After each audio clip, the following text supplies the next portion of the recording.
sortie de piste à l'atterrissage d'un avion à l'aéroport de Montmagny. Desjardins et ses partenaires font pousser l'engagement écologique chez les jeunes de Montmagny-Lillet. Everest 2026, 4 nouveaux ambassadeurs de la région se joignent à l'expédition caritative.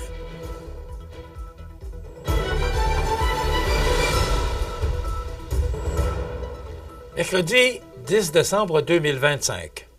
Bonjour mesdames et messieurs et bienvenue à votre bulletin d'actualité sur le réseau de télévision CMA TV. Plus de peur que de mal pour les occupants d'un avion lors de son atterrissage à l'aéroport de Montmagny. Jean Carbonneau s'est rendu sur place. Les services d'urgence ont été appelés à se rendre à l'aéroport de Montmagny vers 11h20 ce mardi 9 décembre à la suite de l'écrasement d'un avion. Selon Mme Brigitte Dorsainville du Bureau des communications de la Sûreté du Québec, l'appareil s'est abîmé au moment de son atterrissage. Policiers, ambulanciers et pompiers ont été dépêchés sur les lieux. Les 2 occupants de l'appareil ont été rapidement pris en charge par les paramédics et transportés à l'hôpital pour y traiter des blessures mineures. Selon les constatations, il s'agit d'un petit appareil monomoteur qui a connu des problèmes à l'extrémité est de la piste en se posant.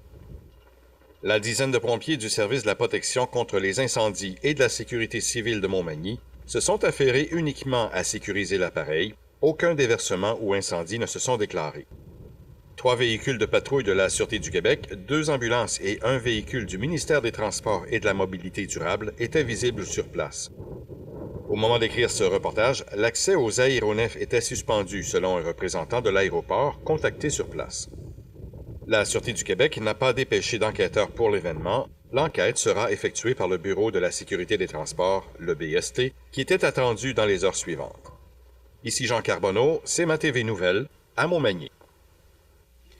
C'est un bilan extrêmement positif qui marque la première année du programme Éducation éco-citoyenne Montmagny-Lillet, une initiative soutenue par Desjardins et plusieurs partenaires régionaux.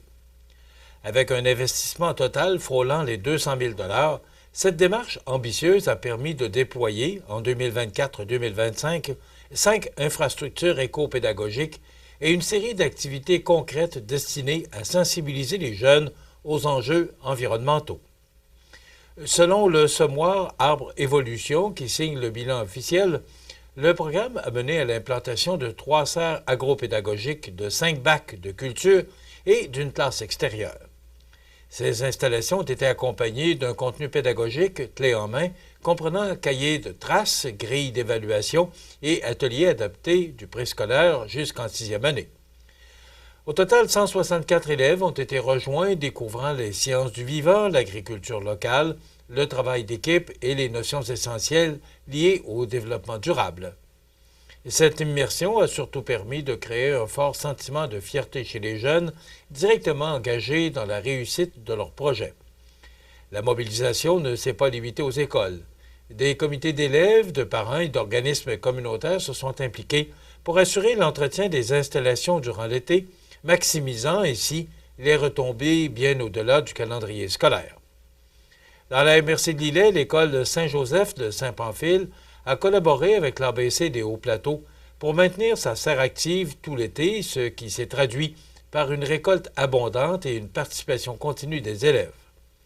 À Saint-Roch-des-Aunais, l'école de la Marée montante a surpris avec 2 récoltes printanières incluant plus de 500 radis et une quantité notable de mesclun.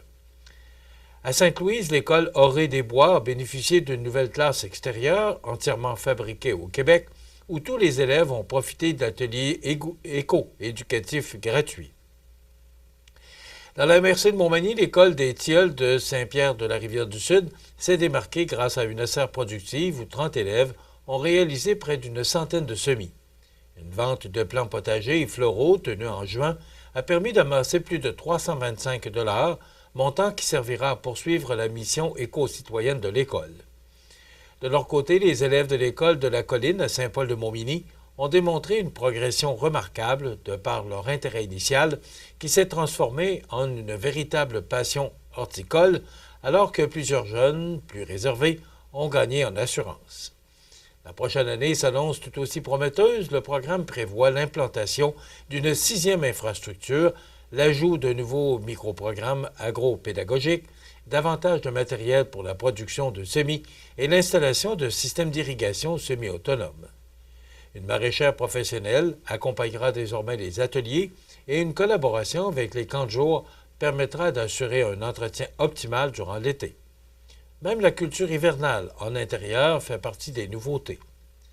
Rendu possible grâce à Desjardins, son principal partenaire, et à la collaboration du Fonds Jeunesse Environnement Innovation de la Fondation Richelieu-Montmagny, du semoir L'Arbre Évolution et des deux MRC, le programme Éducation éco-citoyenne Montmagny-Lillet transforme littéralement les écoles en laboratoires vivants d'apprentissage durable qui résulte en un investissement concret dans l'avenir de la jeunesse et de la région.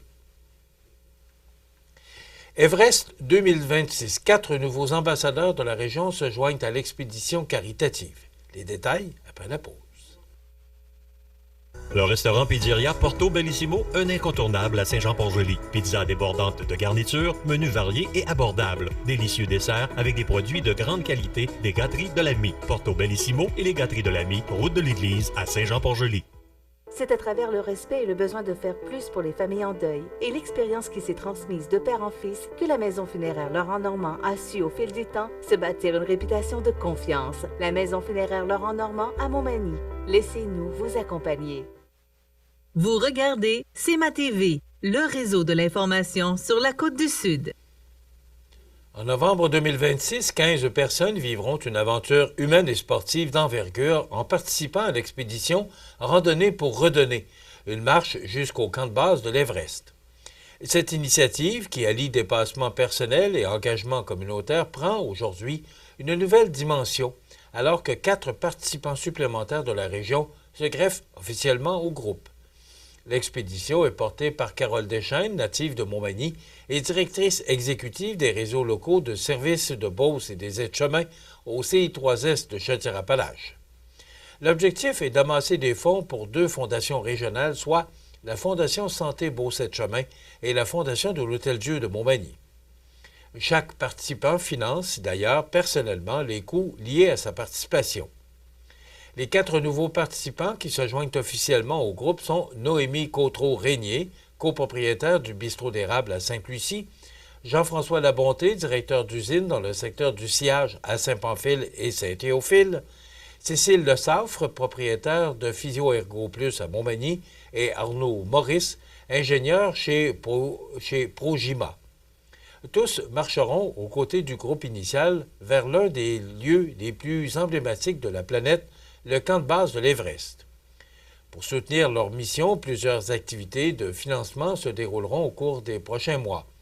Le défi 21 jours sans se plaindre, lancé le 1er décembre, invite déjà la population à adopter une attitude positive.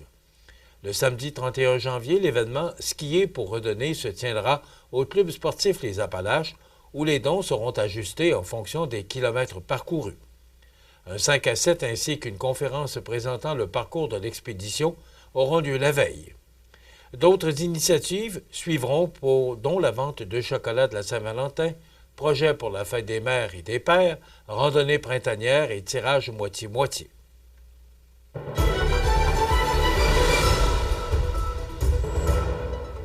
Au sport, le Centre de services scolaires de la Côte-du-Sud et l'École secondaire Louis-Jacques Cazot franchissent un nouveau pas dans le développement sportif régional en annonçant la mise en place d'une toute nouvelle concentration hockey dès l'année scolaire 2026-2027. Cette offre s'adressera aux jeunes joueurs des MRC de Montmagny et de Lillet, évoluant au sein du double lettre et du simple lettre, désireux de joindre une formation compétitive, tout en poursuivant un parcours scolaire structuré. Pensée pour répondre à un besoin exprimé depuis plusieurs années par des familles du territoire, cette nouvelle concentration vise autant la réussite éducative que l'épanouissement sportif. Elle permettra aux élèves athlètes de bénéficier d'un environnement stimulant où motivation, persévérance et saines habitudes de vie seront au cœur de leur développement. Pour plusieurs jeunes passionnés de hockey, il s'agit d'une alternative de proximité qui leur permettra de conjuguer leur sport et leur réussite scolaire sans devoir quitter la région. Les élèves des écoles secondaires de la rencontre à Saint-Pamphile, Bon-Pasteur à Lillet, Saint-Paul-de-Montmagny et Louis-Jacques Cazot pourront s'inscrire au programme à condition de poursuivre leurs études à l'école secondaire Louis-Jacques Cazot. Selon les inscriptions, l'objectif est de former 2 équipes dont les niveaux seront déterminés par le nombre de joueurs.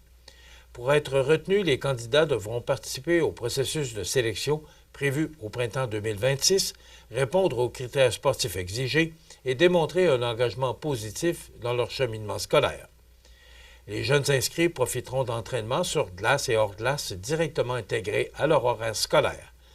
La saison inclura environ 24 matchs, 2 tournois, ainsi que des séries éliminatoires disputées principalement dans Chaudière-Appalaches et la région de Québec. Le personnel qualifié assurera un encadrement serré, dont un entraîneur-chef et un assistant qui accompagneront les joueurs tant sur la glace qu'en dehors, en collaboration étroite avec l'équipe école. Une rencontre d'information à l'intention des parents aura lieu le 16 décembre prochain à 19h à l'école secondaire Louis-Jacques Cazot, en présentiel et en ligne. Les familles pourront y découvrir les détails du programme, les coûts, ainsi que les étapes du processus de sélection. Le Caron Industrie a signé une importante victoire dimanche après-midi dans un match pour une bonne cause alors que les profits amassés étaient remis à la Maison d'Hélène.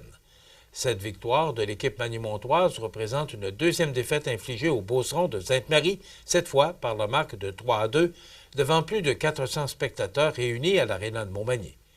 Les marqueurs du Caron Industrie sont Brian Chabot avec 2 buts et Vincent Boulay. Prochaine rencontre dimanche après-midi, 14h, le 14 décembre, alors que Lévis Honda sera le visiteur à Montmagny. Et en fin de semaine se déroulait un autre tournoi captivant pour les amateurs de gros ski à Montmagny. Sous la formule 390 2 joueurs, ce tournoi avait lieu samedi dernier, 6 décembre, au Salon de quilles Loi-Blanche. Le pointage des équipes gagnantes indique parfaitement l'ambiance de ce tournoi. Les équipes gagnantes sont en première position Diane Fréjot et Guylain Moreau avec un score de 1171 quilles abattus. Au deuxième rang, Tommy Pelletier-Cazot et Roger Beaulieu avec 11,58. Troisième position, Roger Journeau et Marc-Olivier Pelletier avec 11,52. Et enfin, en quatrième position, Guy Blouin et Sylvain Lamar avec 1146 quilles abattues. Prochain tournoi, samedi 20 décembre, sous la formule shootout, soit une formule par élimination. Voilà ce qui complète votre bulletin d'actualité de ce mercredi 10 décembre. Dans un moment, les prévisions de la météo. Et le menu de cette émission du 10 décembre, dans un moment, on vous présente la chronique culturelle avec Marie-Ève Lamonde.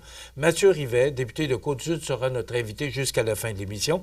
Et Audrey Saint-Pierre nous fera part des trouvailles chez Tardy Électronique. Et bien sûr, il y aura les avis de dessin en fin d'émission. Bien sûr, vous comprendrez que les grands titres de l'actualité font une pause pour permettre l'entrevue avec le député Rivet. Voilà, je vous souhaite donc une excellente émission à notre antenne.